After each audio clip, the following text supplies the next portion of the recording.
Hello guys, good morning, welcome back to our channel Pinki dot Tanmoy. কেমন আছো তোমরা সবাই? আশা করছি সবাই খুব ভালো আছো, আর আমরা সবাইও খুব ভালো আছি। তোমাদের মোহরও কিন্তু খুব ভালো আছে। তো সকাল সকাল ভিডিওটা আরম্ভ করলাম। মামাম কিন্তু সকালবেলা উঠে ফ্রেশ হয়ে গেছে, আর এখন কিন্তু ও গান শুনছে। আসলে মোটামুটি বেশিরভাগ দিনই চেষ্টা করা হয় সকালবেলা ওকে একটু ঠাকুরের নামটা শোনানোর। মাই বেশিরভাগ দিনগুলো চালায় সকালবেলা ঘুম থেকে উঠে, আর ওটা শুনে কিন্তু ও শান্তও থাকে। তো ওকে তো ফ্রেশ করানো হয়ে গেছে, এখন আমরা চা খাবো।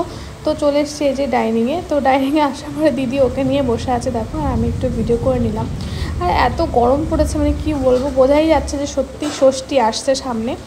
আর যেহেতু ব্লগগুলো মানে অনেক দিনের হয়ে গেছে, তো তোমাদের সাথে অনেক দিন ব্লগ শেয়ার করতে পারিনি, তাই চেষ্টা করছি একদিন বাদে একদিন না দিয়ে পরপর ব্লগগুলো তোমাদের সাথে শেয়ার করার, নাহলে ভিডিওগুলো অনেক বেশি জমে যাবে। তো সকালবেলা ব্রেকফাস্ট বানিয়েছিল দিদি এদের স্যান্ডউইচ। তো স্যান্ডউইচ অ্যাকচুয়ালি খেতে আমি অত একটা পছন্দ করি না, কিন্তু দিদি বললো যে না, তোর জন্য বানিয়ে দিচ্ছি। কারণ ব্রেড ছিল আর মিওনিজ ছিল, চিজ স্লাইস ছিল, কিন্তু আমার কাছে তেমন একটা ভালো লাগেনি। তারপরে সবাই পান্তা ভাত খাচ্ছিল পেঁয়াজি দিয়ে, তো আমি লাস্টে পেঁয়াজি দিয়ে পান্তা ভাতই খেয়েছিলাম, আর ভাইকে দিয়েছিলাম স্যান্ডউইচ, কারণ আমার কাছে অতটা ভালো লাগছিল না। আর এখানে মা তারপরে দিয়েছিল খোয়া ক্ষীর করে, মানে দুধটা ছানা কাটিয়ে যে চিনি দিয়ে ভাজলে না এরকম টাইপের হয়ে যায়। শুধু ছানা খেতে তো ভালো লাগে না, কিন্তু এরকম করে খেতে কিন্তু বেশ ভালো লাগে। তো সেটা খেলাম। দিয়ে দিদি বললো যে আজকে আমি মালিশ করে দিচ্ছি মামামকে। তো ওকে কোকোনাট অয়েল দিয়ে কিন্তু দিদি, দেখতে পারছো, মাসাজ করে দিচ্ছে স্নান করার আগে। তো দিদি যেহেতু মাসাজ করে দিচ্ছে, তাই ভাবলাম আমি যে পুজোটা সেরে ফেলি। আর ডক্টর কিন্তু ওকে সাজেস্ট করেছে কোকোনাট অয়েল দিয়ে মাসাজ করতে, যেহেতু মশা পিঁপড়ে তারপরে এগুলো কামড়েছিল ওর বডিতে। তো এটা নাকি অনেকটা ইনহেল করে বডি। আর অনেকের একটা ভুল ধারণা আছে যে নারকেল তেল দিয়ে মাসাজ করলে হয়তো বেবিদের ঠান্ডা লেগে যায়। তো আমি এই জিনিসটা কিন্তু ডক্টরকে জিজ্ঞেস করেছিলাম, উনি বললো এরকম কোনো ব্যাপার নেই। সব থেকে বেস্ট বাচ্চাদের মাসাজ করার জন্য নাকি মানে কোকোনাট অয়েল, বাদাম অয়েল, এগুলোই। তো ওই জন্য 2-4 দিন করা হচ্ছে ওকে কোকোনাট অয়েল দিয়ে, আর ওটা কিন্তু বেশ স্কিনটাকেও সফট রাখছে। তো তারপরে মাম্মামকে মা একটু খাওয়ানোর চেষ্টা করছিল সুজি। তো ও কিন্তু সুজিটা বেশ ভালো খাচ্ছে, মানে ওকে সব রকম খাবার মোটামুটি একটু টেস্ট করানো হয়েছে। সব থেকে বেশি ভালো খেয়েছে ও ওটস আর হচ্ছে গাজর, তারপরে অরেঞ্জ জুস। আর সব থেকে যেটা ও পছন্দ করে না সেটা হচ্ছে সাবুদানা। সাবুদানাটা কিন্তু ও একদমই খেতে চাইছিল না, মানে মুখে নিতেই চাইছিল না। এর থেকে কিন্তু আমরা বুঝতে পেরেছিলাম যে ও হয়তো বুঝতে পারে টেস্টটা। তো মা কিন্তু ওকে ভীষণ আজগুবি গল্প বলে বলে ওকে সুন্দর করে খাইয়ে দেয়। আমিও কিন্তু এভাবে ট্রাই করেছিলাম, ও কিন্তু বেশ শান্তভাবে খেয়ে নেয়।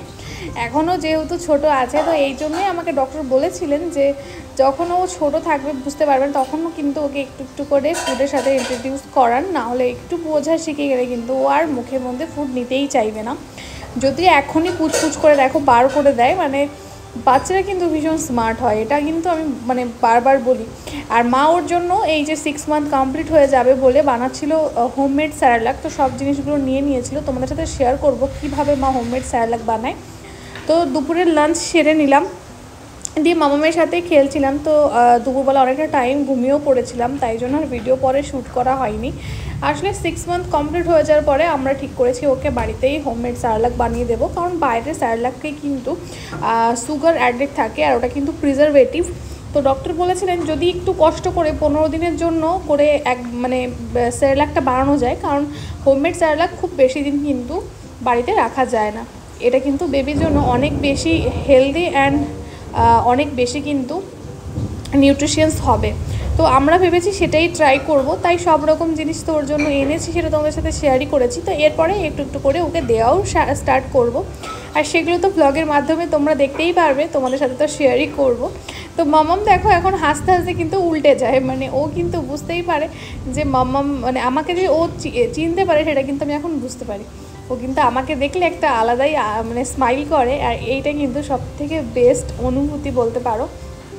আর এখন তো হামা দিয়ে দিয়ে কোলের কাছে চলে আসে। মা বলছিল যে আর কটা দিন যাক, দেখবি কোলে উঠেও পড়বে।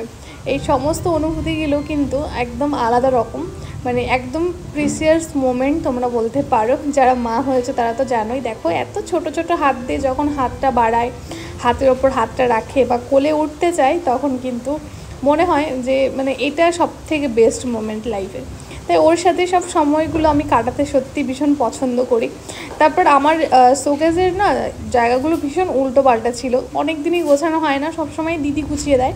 তো ভাবলাম কেননা আমি একটু গুছিয়ে নিই, তো একটু সেট করে রাখলাম সব জিনিসগুলো, তোমাদের দাদাভাইয়ের আমার জিনিসগুলো দিয়ে। রাত্রেবেলা দিদি একটু ডিমের মামলেট করছিল, আর তাছাড়া সকালে সব কিছুই ছিল। তো ভাবলো যে একটু ডিম ভেজে নিই, সেটা দিয়ে খেয়ে নেবো। তো ভাবলাম একটু ব্লগটা নিই দিদি কী করছে।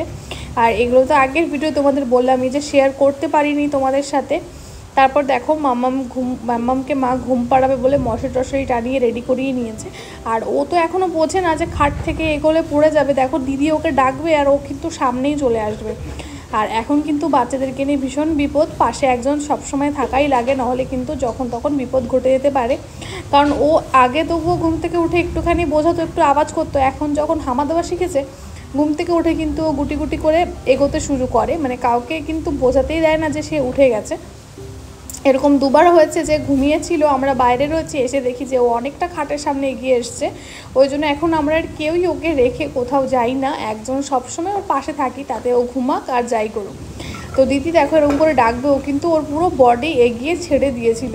মানে ওর কিন্তু এখনও হাইটের ব্যাপারে সেই ভয় জিনিসটা আসেনি, স্বাভাবিক ব্যাপার। এখনও এগুলো আসতে তো সময় লাগবে, তবে মানে ভয় লাগছিল যে মানে এরকমভাবে যে বডিটা ছেড়ে দিচ্ছে, যদি কেউ না থাকে কখনো তখন একটা বিপদ ঘটে যেতে পারে। তো তোমাদের দাদাভাই বলছিল যে পাশে যেইগুলো হয় মানে খাটের পাশগুলো যাতে ফাঁকা না থাকে সেরকম কিছু অর্ডার করব অ্যামাজন থেকে, কিন্তু ওগুলোর অনেকটা বেশি এক্সপেন্সিভ। আর সত্যি কথা বলতে একটা সাইড সেটা ঘিরলেও আর এক সাইডে তো অনেকটা হাইট না, ওইদিকে ও যখন দাঁড়ানো শিখবে তখন তো মানে ওটাও ওর কোনো কিছু কাজে লাগবে না। তাই জন্য একজন পাশে থাকতে ওর লাগবেই, তার থেকে ওটা কিনে কোনো লাভ নেই। দুদিন পরে যখন ও হামা দেওয়া শিখবে তখন ও এমনিতেই খাটে থাকতে চাইবে না। তো ওর যেই সমস্ত জিনিসগুলো নেওয়া হয়েছিল সেগুলো সব কৌটোতে করে মা ধুয়ে ফ্রেশ করে রোদে দিয়ে রেখে দিয়েছে। আর 2-3 দিন আছে ওর 6 মান্থ কমপ্লিট হয়ে যাওয়ার। 13 তারিখে ওর 6 মান্থ কমপ্লিট হয়ে ও 7 মান্থে পড়ে যাবে। দেখতে দেখতে কিন্তু স্বর্ণাও অনেক বড় হয়ে গেল। তোমাদের চোখের সামনেই ওদিনকে হলো স্বর্ণা, আর আজকে ওর কিন্তু 7 মান্থ কমপ্লিট হয়ে যাবে। দেখতে দেখতে কিন্তু 1 বছরও হয়ে যাবে। তো এখানে দেখতেই পাচ্ছ সব জিনিসই এরকম করে কোটাতে করে রেখে দিয়েছি। আর সমস্ত জিনিসই বাচ্চাদের খুব কম কম কোয়ান্টিটিতে নেওয়া লাগে, মানে 1 চামচ। তো 1 চামচ করে রান্না করলেও কিন্তু অনেক বেশি হয়ে যায়, মানে সেই খাবারটাও কিন্তু ও পুরো খায় না বা খাবে না।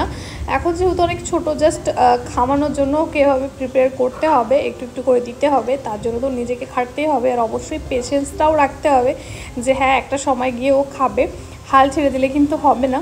তো রাত্রে ডিনার করে তো শুয়ে পড়েছিলাম। তারপরে কি হলো, মাঝরাত্রে আবার ব্লগটা আরম্ভ করলাম, কারণ মাঝরাতে মামাম যখন ঘুমিয়ে পড়েছে তখন আমাদের পেয়ে গেছিলো খিদে।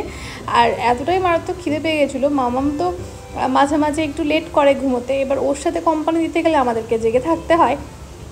তো আমি ভাই আর দিদি জেগেই ছিলাম। তো ভাই বললো চল তোদের একটা অন্যরকম স্যান্ডউইচ বানিয়ে খাওয়াই। তো সকালে দিদি যে স্যান্ডউইচটা বানিয়েছিল সেটা ভেজ স্যান্ডউইচ ছিল, আর ভাই যেটা রাত্রে বানিয়েছিল সেটা এগ স্যান্ডউইচ ছিল। তো দিদির থেকে ভাই কিন্তু অনেক সুন্দর স্যান্ডউইচটা বানিয়েছিল সত্যি কথা বলতে। আর যেহেতু এগটা ইনক্লুড করা ছিল না সেজন্য বেশি টেস্ট হয়েছে। আর ভাই কিন্তু প্রপারটা ওই করেছে, ডিম ভাজা থেকে শুরু করে স্যালাড কাটাটা সমস্তটাই, সেটাই খাচ্ছিলাম। আর মা যদি দেখতো যে খাটে বসে খাচ্ছি, যেহেতু মামামকে আগের দিনই পিঁপড়ে কামড়েছে, মা কিন্তু ভীষণই আমাদের মানে বকতো। তো খুব সাবধানেই মানে খাটে খেয়েছিলাম, মানে একটা গামছা বেঁধে নিয়ে। তো এই ভিডিওটা এই অবধি, দেখা হবে নেক্সট ভিডিওতে। সবাই খুব ভালো থেকো।